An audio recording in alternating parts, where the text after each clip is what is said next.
Good morning, everyone. Nick, First Class Home Inspections. We are doing inspection in Buckeye. Looking at a roof here, looks like the back of the patio has been added. So they modified the original home, but they made some mistakes, and let's take a look.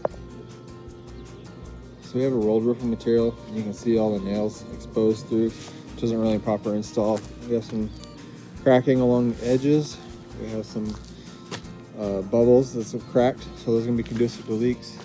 One of my bigger concerns is where they added this flashing up next to the house. They just put some sealant and there's some gaps in there. And actually they kind of went up underneath an existing patio. And you can see where they didn't flash this into the stucco. Now, granted, the odds of water getting in here because it's tucked in, but still not properly flashed. The roofing material is just kind of tucked up underneath where they cut the stucco out. So that's going to lead to problems down the road. And we'll make sure we address this. So this, we're going to recommend that they follow up with the roofing contractor to see what repairs might need to be done to save the client potential future expenses. For all your home inspection needs, First Class Home Inspection, 623-680-0707 or firstclasshomeinspection.com. Thank you.